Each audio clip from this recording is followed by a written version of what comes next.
This was a pretty interesting chapter, if I do say so myself. We finally get to see planet Yadrat in the manga, and what we discovered there wasn't quite what I expected. The first thing we see at the beginning of this chapter are the standard Yadrats we've all seen before. But Vegeta mentions he's heard they come in multiple types, and right on cue, from behind the other Yadrats comes an alien species we've never seen before. We learn that this is actually the species that trained Goku instant transmission. I feel like some people might not like this change, but this really shouldn't be that surprising because the old Yadrat design was actually from the anime only and didn't come from Toriyama's manga. So him adding in his own version makes sense. I noticed this alien dude mentioned how the Ginyu Force was causing a stir on his planet before Goku defeated them, and Vegeta said he remembered them attacking Yadrat. But from what I remember, Yadrat was where their ships were heading to next. So I assumed Yadrat was their next target, not that they were already in the midst of attacking it. I suppose this makes sense as well though, as maybe they were dragged from Yadrat to Namek by Frieza's orders. So Yadrat was their next destination because they were going to head right back there after completing their job on Namek. Though looking back at the manga, it seems Frieza said to contact Planet Frieza when trying to contact the Ginyu Force. Though it's possible they were on break or Planet Frieza would have relayed the message to them on Yadrat. This new type of Yadrat takes Vegeta to another member of his race, which turns out to be the guy who actually directly taught Goku instant transmission. What was pretty funny was that both of these weird Yadrat dudes actually mistook the Galactic Patrol member that came along for being Vegeta when they first met them, saying he looked simple for a Saiyan. We see two new powers these Yadrats have besides instant transmission. One is creating copies of oneself, similar to Shadow Clone Jutsu, and the other one is making oneself grow in size. The Yadrats perform these techniques with spirit control, which is their name for ki. They explain the moves are performed by shifting, splitting, and growing one's spirit. Vegeta then asks to teach him the spirit control. However, now I'm wondering why Goku wasn't taught the copy and enlargement technique. He was there for pretty much an entire year. I feel like he could have learned more than just instant transmission. Since Vegeta's on Yadrat and Goku went off to train with Merus, the Galactic Patrol has been short-handed, so Jacko's trying to recruit Piccolo and the others from Earth to help them with their battle against Moro and his men. This arc may end up turning pretty long if we get all the Z fighters involved, going to different planets to help the Galactic Patrol. It's always good to see some of the OG characters get some screen time, and it's a perfect opportunity to let them show their stuff since Moro has a bunch of grunts for them to fight. This time there won't be complete fodder like Frieza's soldiers in Resurrection F though, since Moro is powering them up.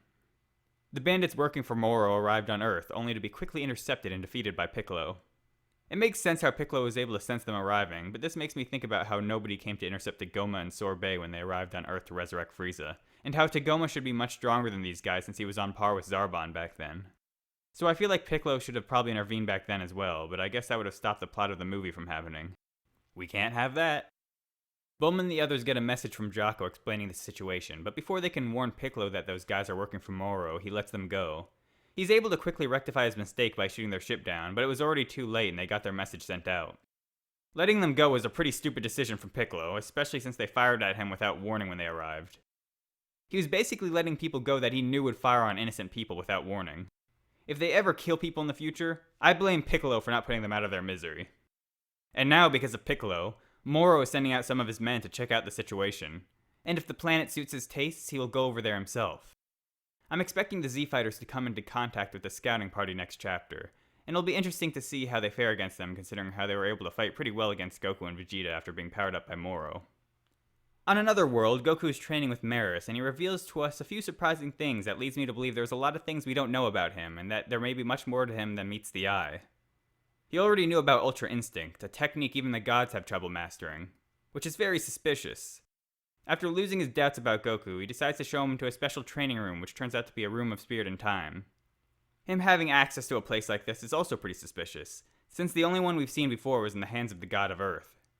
His is a little different though, as every day that passes in the real world, 3 pass in the chamber, rather than an entire year. Merus mentions the real reason they went in there wasn't for the extra time, but because it's sealed off from the outside world so he can use his full power. We've already seen him push Goku into God mode, so there's no telling how strong this guy actually is. The fact that he has god levels of power, knows a technique used by the gods, and has a special time room that we've only ever seen owned by a god, leads me to believe that Merus may very well be connected to the gods in some way.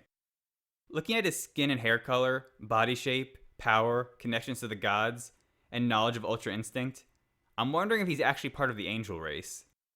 If not something along those lines, he's definitely hiding something, because after mentioning how he knows about Ultra Instinct, Goku mentions how he must have had a reason for keeping quiet about it, and he just says yes without going into further detail. I hope the reason does turn out being him having connections with the gods or being an angel or something along those lines, because those are the only logical reasons a guy of his power could have shown up out of nowhere. That about sums up what happened this chapter.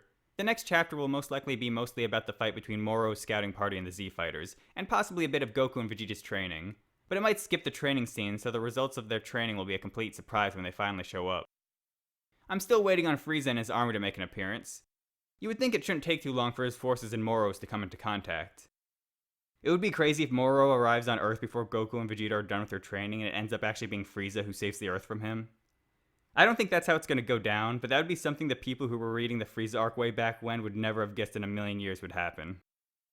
I may just be a simple weeaboo warrior now, but if you subscribe to me, I will reach a level even further beyond.